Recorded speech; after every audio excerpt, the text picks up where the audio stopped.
And we're on. Michael, how you doing? Doing well. Thanks for having me. Of course. How's your day going? How's your week? It's going well. Busy times. The market is expanding quickly and up and down. But yeah, there is a really good momentum that I think keeps everybody busy. Oh yeah. Yeah, it's definitely an interesting time that we're living in. We had quite a 2020 and then 2021 is January's felt like it's been an entire year. So Yeah, that's true. anyways, tell me a little bit about yourself. Give me a little bit about your story, your backgrounds, whatever's most relevant so that my audience can get an idea of who you are and, where you've come from and what you've done. Yeah, sure. Sounds good. So I spent the last 2 decades in the cybersecurity space. Basically, started about 20 years ago in the Israeli Cyber Command as part of my military duty there, and over time, about 10 years ago, 11 years ago, started my previous company, which was focused on mobile security. So we were basically serving the enterprise sector. If folks still remember, there were days that people were starting to buy iPhones and Android devices and sort of transition from the old Nokia phones. Maybe some of the folks in the audience don't, they're too young to remember those days, but it actually happened. And then people ask their IT to basically connect those smartphones to their corporate networks and get their email and apps and whatnot on those phones and documents.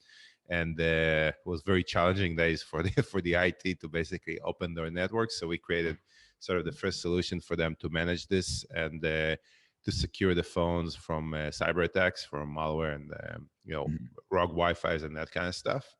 So we had a pretty good run. We're mostly dealing with Fortune 500 companies like Intel Semiconductors and Geico, Samsung, and some of those guys. And eventually, in 2015, we got acquired by one of the biggest cybersecurity vendors called Checkpoint. So Checkpoint is a $20 billion company that acquired my previous company. And for about 3 years, I was running their mobile and cloud security portfolio, which was essentially their transformational portfolio.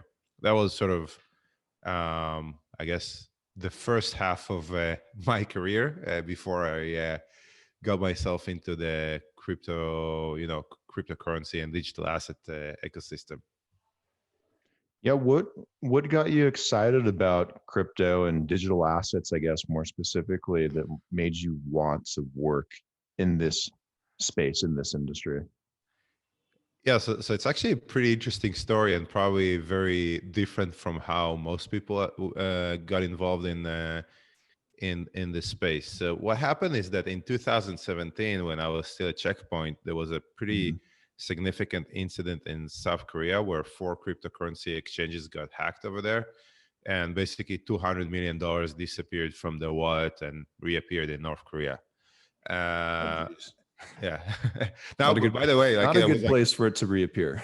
Yeah, well, usually when things get hacked, they reappear either there or somewhere in Eastern Europe. But yeah, that's. I'll get to that in a second. It was actually quite an interesting story to tell there. Funny enough, I think that those $200 million, I think Bitcoin was worth $1,000 back then. So in current value, what is it? It's about $1 billion, right? Yeah. Yeah, $1 million. Yeah. So a pretty significant sum of money that was stolen over there. And some of those exchanges actually went under because of the hack. So we got, basically, we were part of the investigation team, clearly because of the background. Our team was the world-class experts in doing forensics on mobile related attacks, because part of the infiltration that occurred over there was basically through the mobile devices of the employees. So we did some of the forensics, and actually this is sort of how I got my first interaction.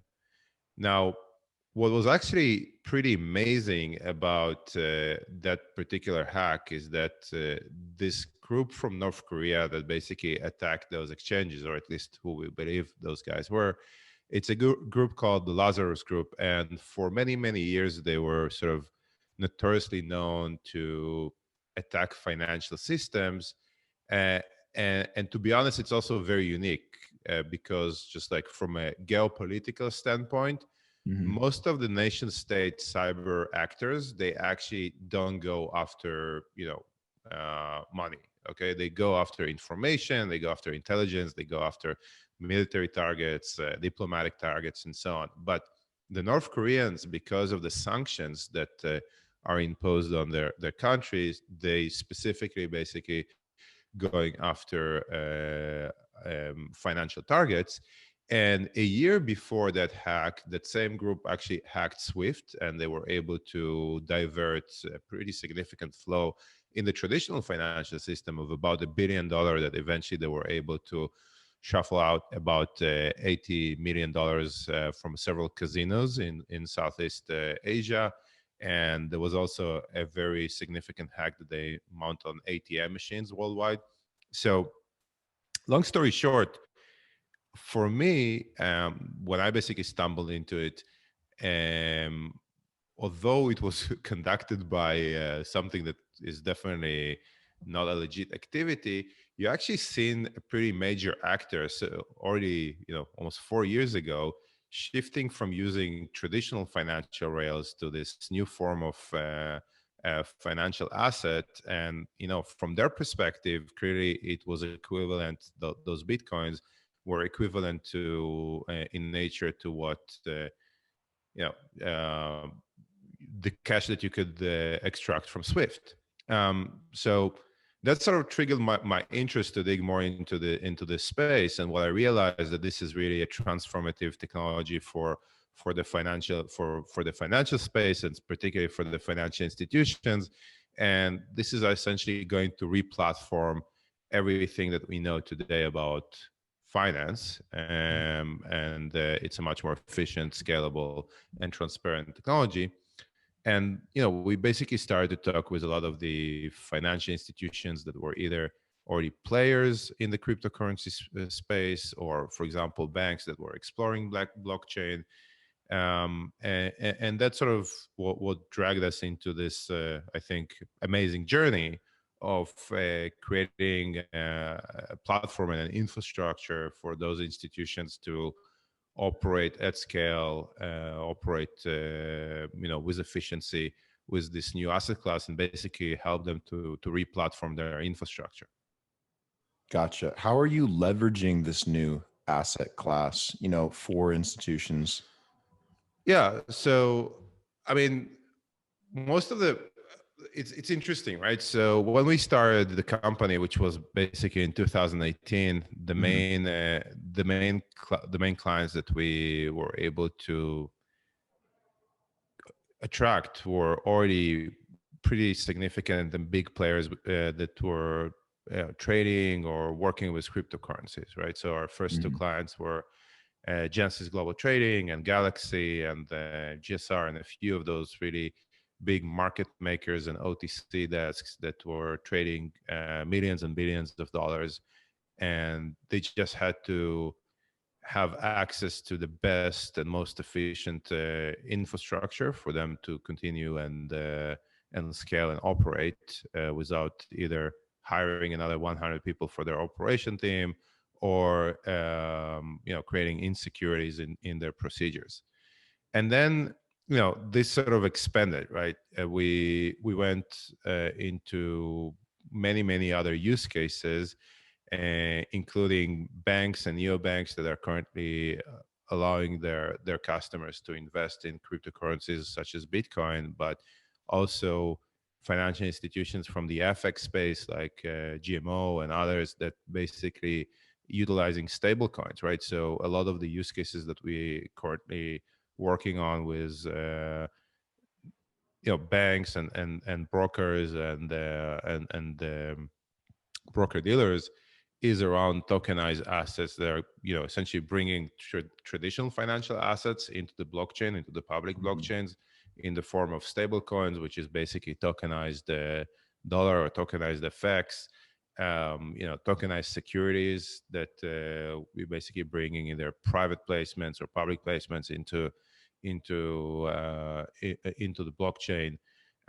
So I think that overall, while still probably 50% of our activity is still with cryptocurrencies such as Bitcoin, Ethereum, with our clients, we see a continuous expansion into the what I think is some of the most innovative and important use cases that that are not Mhm. only the future of this space, but it's really the replatforming and the shift in the infrastructure of traditional financial institutions such as banks and exchanges and so on. Absolutely. I tell people all the time because a lot of people will ask me, "Hey, should I invest in Bitcoin? Should I invest in Ethereum or Cardano or Ripple or whatever?" And I'm like, probably, but like with the real money, like the real use cases and stuff, it's going to be at the level of, tokenization and NFTs and what you can do with tokens and the things you can do on blockchain, not just the blockchain itself, because so many people, they think of it just from an investment standpoint, not from a utility standpoint. Um, and it's really interesting what you can do with digital assets. It's one of the things that excites me the most because it's so diverse, and it's just kind of one area. And when you say you tokenize assets, are you talking about like tokenized securities or physical lands or data, or what specifically, are these companies wanting in terms of, a digital asset or a tokenized digital asset or whatever it may be? Yeah. So first of all, I agree with you. I think that this is probably the most exciting part, and I think this was also always the vision, right, for Mhm. what this is going to be. At the end of the day, investing in ETH is interesting, but it's speculative, right? And the speculation over Mhm. there is really around eventually when you basically drill down into what that speculation means, it actually a question of how many assets will be tokenized on ETH, right? Because the value of Ethereum on the long run will be a reflection of the utilization of the smart contract language and all that kind of stuff, right? Mhm. So I think that this is essentially the what we are seeing now. In terms of what we are seeing being tokenized, it really interesting to see how this sort of um, distributed or basically fragmented between different actors, right?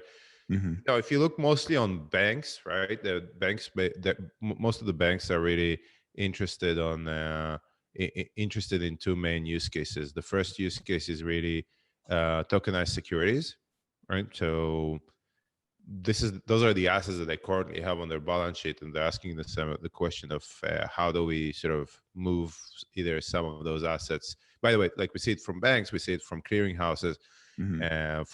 from national depositories and so on. So this is sort of like the top of the players in the financial system, and they're basically asking, okay, how do we bring those assets into the blockchain? And either we do like a direct tokenization, or it's an asset-backed tokenization where there is actually a physical asset, but then there is a digital representation, or there is only digital representation. The other form, which I think is really exciting, is basically the stablecoin use case. Over there is, again, I see more and more banks that are considering of issuing, bank level stablecoin to basically, I guess, in some way, disintermediate solutions like Swift and ACH to basically allow um, a free flow of payments and remittance, especially across countries, cross border, but Mhm. also also on a national level. But we also see quite a lot of really interesting projects that are happening from the crypto native players. So there are a lot of really interesting fintech companies that are coming with really unique use cases, right? We've seen people that are tokenizing, for example, staking. So we have a customer called Stakehound that what they do, which is really interesting, is that um, you know you always have this sort of I guess could you know essentially tension between staking an asset and the liquidity, right? So Hmm. either you can delegate that asset and put it in a wallet, and and basically delegate it to a node that creates staking, and then you basically generate interest. Or you can basically take that asset and go and trade it, or put it into some kind of DeFi protocol and so on. So what those guys basically created is a platform in which you can basically stake through them, but what they do is they give you a token back, right? So they mint you a token, essentially, like a token as a representation to the fact that you staking with them and the rewards, and then you can go and use that token on the liquid market, and you can use it on DeFi, or you can use it in trading. And it's a really powerful sort of I think mechanism in which you can essentially tokenize any any type of any type of activity that exists on blockchain, and then you can basically use the tokenized form of that token, or wrapped form of that token, to go and conduct a different activity. Gotcha. Gotcha. Yeah, it sounds like there's quite a diversity of like what you can do in terms of tokenization. Obviously, banks, clearinghouses, they want the tokenized securities and the stable coins and the ability to do remittance and stuff like that. Um, and that's I didn't know that you mentioned tokenizing staking. Like how does that work? Like I'm trying to picture that in my mind. Yeah, so it's quite interesting. What they do is that basically they let's say you want to stake ETH2, right? Uh-huh. It takes it you know it takes it I think you need to lock it for 2 years, I believe, Mhm. in order for that to work. So you basically will deposit that ETH with Stakehound, and actually what they will give you for every ETH that you give them, they basically tokenize that deposit, and they give you a token that represents that deposit. And that token is also a token on Ethereum, but you can go and take that. The token is basically a receipt, against the fact that you gave them to tokenize, to stake that ETH. And then you can take that receipt, but because that receipt is essentially an ERC20 token, you can go and basically do whatever you want with it. You can go and trade it. You can put it in a DeFi. You can use it on Uniswap, and so on, right? So um, it's basically they call it liquid staking, essentially. Okay. Is is there like an actual value proposition to doing that, or is it more just to create something that you can speculate on? I think it's actually a value, right? So Mhm. basically, the idea is that if you have ETH today, right, then in theory, in general, you can basically get like 20% staking rewards, right? Mhm. If you deposit it into ETH2, but then unfortunately it is locked, right? So let's assume that you had, I don't know, like $1 million worth of it, right? And you say, oh, okay, I want that 20% interest, right? And you locked it into into the smart contract, and now it's locked. And let's say, like, in 6 months you discover that, oh, I actually need some of it back, and I actually need to transfer it. I want to sell it, right? And I'm, Michael, I'm willing to buy it, right?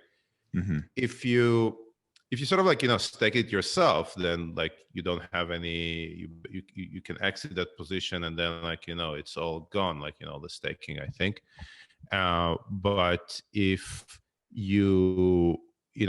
but if you have basically a receipt for that, then I can basically buy that receipt from you, and now that staking part is basically owned by me. The staking continues, and we just sort of transfer the ownership on that staking. Okay. Cool. Okay, that makes sense. Yeah, that's an interesting way to go about doing it. So you can get really creative with this stuff, huh? You can Yeah, tokenize yeah, just about yeah. everything. Yeah, when I first heard about this, is sort of I say, wow, that's actually like a pretty interesting concept. That essentially, you can create a receipt on a certain activity, and then you can let that activity sort of continue in the background. Mhm. And but you can basically trade, like, that receipt is already a token by itself, and that receipt can be traded as an ownership on that process that is happening. Right. That's really interesting. Do you guys mostly, or do your clients mostly want tokenization as like, is that what you see the most, or do they also want, other types of digital assets for different things? I think that, to be very frank, most of our clients are still in the very clear, speculative Hmm. domain, right? Most of our clients are the biggest clients that, um, that are at the core of the market, or in terms of trading and enabling that trading. And uh, the biggest thing right now is really the influx of institutional money and new money into investing in Bitcoin. I think, the Hmm. reasons are obvious, as a mean to protect against the inflation and the global instability, the geopolitical instability, and everything that is happening on the back of the COVID-19. So that's the vast majority of our clients. But if I'm basically looking at the trends that evolve, then definitely the new trend that is really starting to emerge is the tokenization. And I think that people were talking about tokenization, were active around tokenization for about 2 years. But I think that right now it's really getting the momentum, and you see the significant players with, quality inventory coming in and say, okay, we're going to do it. Now it's prime time, and, investing hundreds of thousands or millions of dollars to basically putting the infrastructure in place to do it properly. Especially when you think about security tokens and things like that, there were attempts in the past to basically create markets for secondary markets and other security tokens. There is a lot of regulation that you need to deal with when you deal with securities, by Right. virtue of the asset class. And it doesn't actually matter if it's a physical security or tokenized security or digital security, whatever. Eventually, you need to deal with the SEC and the respective global regulators, and there are very clear rules of engagement around customer protection. I mean, we've all seen what happened in the last couple of weeks with Right. GameStop, Robinhood, Reddit. It's if let's put it this way: if we think that the ICO was a wild west, clearly dealing with securities in an unregulated way can have a very significant destabilization, Mhm. and customer protection is key there. The good thing is that what we're seeing right now is that, one, the really big players are coming to the party, right? So it's like the real, wealth management banks, the investment banks, they are joining the party, and they, first and foremost, they have access to quality inventory, right? I think that was really missing, because it's one thing to, you know tokenize or issue securities of a hotel in Austin, right? Mhm. But at the end of the day, the vast majority of the wealth for the money globally wants to invest in things that they understand, right? That they have value, that there is enough research on, like, why those businesses are profitable and what's the opportunity investing in them, right? People don't want to really speculate, they want to invest, right? Sure. So that quality inventory that is coming in, I think, is going to make it real. And the second aspect is that those players, they have the relationship that you need with the regulators, right? So the regulators, frankly, with how much they want to lean into innovation, at the end of the day, they want to understand that the folks that are going to charge this are people that with enough balance sheet that will be, the grown-ups, and if something bad happens, they have way to cover it, right? And once those people come in, they can work with them and they can adopt the regulation. And we've seen it, for example, from the SEC in the last month or so, where they basically granted 5 years, no action for broker dealers that are going to work with tokenized securities. I think this is just like groundbreaking in terms of the market that it is opening up, and it's that, generally speaking, a result of like really serious players stepping into the SEC. Well, if you're not going to allow us to do it, the U.S. financial system will fall behind our international competitors. Mm-hmm. Yeah, the SEC is a real pain in the ass, to be honest. It's horrible to watch almost weekly them coming out, and they're just in the news going after someone or inquiring about something. And it's interesting how the idea of a security too is also starting to be pulled into question. I guess Ripple's done a pretty good job of blurring those lines a little bit.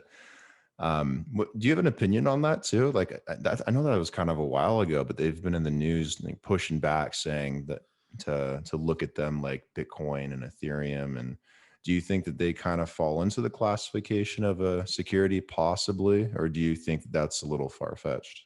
So to be honest, I'm not in the weeds, and I was too busy to really follow the saga over there. I've read some news. Whether they fall into that or not, I don't know. And to be honest, I'm not. I have a degree in computer science and physics, not in like securities law. So I don't really know. What I do know is that in some ways, I think that if they write right, then there is a question of why it didn't happen sooner, right? Because I think that in some ways it's helpful when the regulators step in quickly, and pour water on the fire when before the fire, the fire is too big. When you come in and you basically pour water on the fire when there is like already a wildfire, it just creates more smoke than really just taking the fire down, right? That's I think maybe some of the lessons learned over there, but in terms of the actual case, I actually don't have good visibility and view on that. I guess there's a balance there, right? And to a degree, you do want regulators to step in, in case something does get out of hand. But at the same time, you want them to, kind of go easy, because it can, stifle innovation in some ways and set it back like it has for a couple of years. But it seems that they're coming around to it, and they're a little bit more favorable in terms of letting, the industry grow around fintech and blockchain and crypto. Yeah, I mean, look, I think that at the end of the day, I don't think we need to really venture into specific crypto or ICOs to see the effect of an uncontrolled speculative consumer behavior, right? I think we've seen this enough over the last month or so. And one would argue, I think that just looking at all this Reddit saga, one would argue that, it's the democratic right of any retail investor to trade public securities. But, I think that the reality is, and I do know personally some of the hedge fund managers that, were on the other side of the bet, and they lost a significant. I don't think anyone is sorry about what happened to them, right? I mean, it's their game, and they lost in their own game. But what I can tell you is that, if you know those people individually and you think, oh, we crashed them, they lost like, $1 billion. At the end of the day, those guys are so diversified and they're managing their own personal capital so well Mm-hmm. that it's a small dent in, like, in their personal wealth, right? Whereas where you look at the some of the comments and you read like the real articles about the people that are speculated on that forum and through the mobile app, you see a lot of people that basically, like, lost everything they have, including, by the way, entering into like significant debt on student loans and whatnot, right? So there is sort of like, this natural imbalance between taking sort of think like the spectrum. There is a spectrum between investing and gambling, right? Mm-hmm. And when it's uncontrolled, then essentially a lot of it basically goes into gambling. And I don't think it's necessarily a thing that we should be all proud of. Like, eventually, if people really like, this is where I think the regulators should come in, right? They need to protect people from being carried away with that kind of activity, and really protect them to make sure that there are guardrails from people losing all their money. Yeah. Yeah, I do agree with that. There's the other side too that I'd push back on and say that, there's a free market that needs to exist and continue on. I don't hate hedge funds either. Like, I have no issue with hedge funds overall or with people that work at hedge funds, but they were doing some pretty slimy stuff trying to drive GameStop to zero. So some of the backlash, people going in wanting to buy GameStop and then forcing them out of their short position, um, and then watching them, shut down trading and remove reviews on Google and Apple and censoring people. I think it highlights a bigger problem. Um, but yeah, to the degree there needs to be some, I guess, um, I don't know what the word is, but like a switch on the market at times, to regulate it. But also there needs to be that consistent balance of there being a free market, or else you're going to keep having people that get pissed off and wanting to do stuff like we're seeing right now. Because we're in like what, week 2 now, and people are still going crazy buying Dogecoin and trying to pump something else in the stock market and trying to run up silver, and um, it's not necessarily healthy. But I mean, they're making a statement because there's something inherently wrong. Yeah, I mean, look, I don't have any problem with people making statement, and I'm the first to advocate for free market. I'm just saying that it's more it's not the conversation around specifically what Google did. I disagree with, like, a lot of the things that happened there, from, I guess, that conspiration Yeah. against the retail. But I'm just saying that, like, if there was a point in time in which you'd say the regulator should have stepped in, it should have actually been fairly early over there, not to get Mhm. not to let it, all of it, like, get out of control. Now it's sort of out of control. I honestly think they're moving too slow on it. I think with the outrage, they should be stepping in faster, to kind of solve this, because it's just not healthy to see the markets this volatile, for the stupidest reasons. Like if you're seeing Nokia in GameStop, spike, it's just kind of funny. I don't know. I kind of laughed watching GameStop become a Fortune 500 company. But now, actually, to take it back to our market or where we operate, right? I think that so much criticism was driven towards how how volatile the cryptocurrency market, and how volatile is Bitcoin, and Mhm. some of those things. First and foremost, I think we now say that, well, there is nothing that prevents the traditional market from the same phenomenons happening over there. And I think that actually, in many ways, what you see with Bitcoin and some of those things is that under stress, they actually operate better than the traditional market, right? Like some of Mhm. the issues that you see there in terms of, like, naked shorts and things like that, right? They just, because of the nature of the bear assets, they can't really happen, right?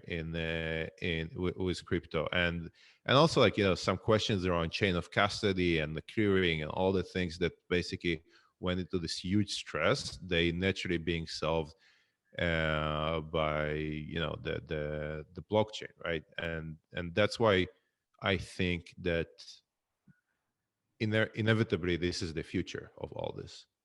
Right. Yeah, I think we're starting to watch it unfold too in front of our eyes. There's so much value shifting into these crypto markets, into digital assets, into different blockchain platforms, and it's an exciting time. I had a Yeah, couple more questions. Sorry, I had a couple more yeah, questions about and maybe to add to that, that basically go we're for actually it. seeing all this, like, all this use case around real, Fortune 500 companies basically allocating treasury towards Bitcoin Hmm. because they understand now that this is a valuable asset class that can essentially protect them or serve as a certain hedge against, you know, other types of assets that they can hold on their balance sheet. Absolutely. Yeah. And it does add more to Bitcoin being a store of value now that you have so many large companies, institutions putting Bitcoin on their balance sheet, like millions and millions of dollars. So I think it's at this point hard to argue Bitcoin not being a store of value. Um, and it just seems like that shift has started to actually happen for the first time. And it's just, I don't know, it's just fun to watch all this. Don't disagree. Yeah, I think it's a very exciting times. Yeah, very exciting. Um, in terms of, your clients wanting, digital assets for, many different reasons, um, are they on their own in terms of like security for this stuff, or do you guys also help provide like some type of multi-layer security or guidance on that? Or what role do you take? Yeah, so we basically provide, I guess we should explain it at the very beginning, right? So what we provide them is two types of, actually two main technologies. The first one is basically a secure wallet infrastructure, which we call the Fireblocks Vault, that is in effect a multi-layer secure wallet technology with real-time accessibility. So we actually were able to merge the really high-end requirements around security and governance with speed, which is a very non-trivial thing to solve for just generally in cybersecurity. And the way that we do it is through a combination of an advanced encryption technology that's called MPC, or multi-party computation, that removes the single point of failure of a private key. And on the edges of that technology, we actually also enforce hardware protection, which gives this a multi-layer security approach. So it's a bit like, if you wanted to protect your house, you have locks on the door, but you also have an alarm. And the second capability that we give them is what is called the Fireblocks network, that allows them to do very secure settlements with one another. So it's all on chain. It's not like some kind of layer two in that sense.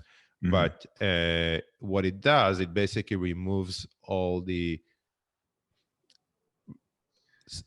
risk around deposit addresses. So how do I figure out that I'm actually sending to your wallet and I'm not being spoofed and sending it to someone else? So Mhm. that's a really important and fundamental shift in the way that financial institutions and corporates currently work. I hope that one day we'll figure out also how to bring it to retail. There are some challenges over there in terms of security and but for at least, like, for the corporate space, or for the business organization, it actually works quite well, and it sort of unleashed the speed of their operations. What were the issues with bringing it to retail, the security issues? Yeah, well, one of the things that clearly we are solving is that we sort of authenticate who is on the other side. And when we are doing it with enterprises, we have enough means to essentially authenticate them in the first place when we onboard them into the system. We due diligence them, license agreements, they need to provide us their corporate address and things like that, right? So we know who is the entity behind it. If you want to open it for retail, you essentially need to figure out how to do it in a very high scale. I think that it ties into potentially other projects around digital identity that are currently being worked on. I think that down the road, we would potentially be able to utilize that digital identity protocols to basically enhance and essentially take another step sort of downstream to expand the network.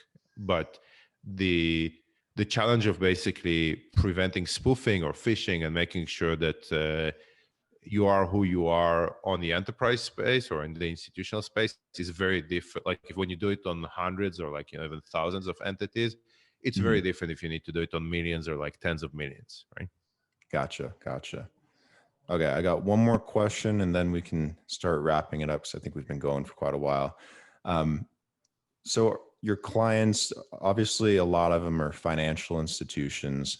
Are you seeing interest outside of just finance for, digital assets like in agriculture or big pharma or real estate or any of those other niches that blockchain seems to really fit? Yeah, I think we're starting to see it. So funny enough, I had a conversation with a really big pharma company that is distributing some of the vaccines, and they actually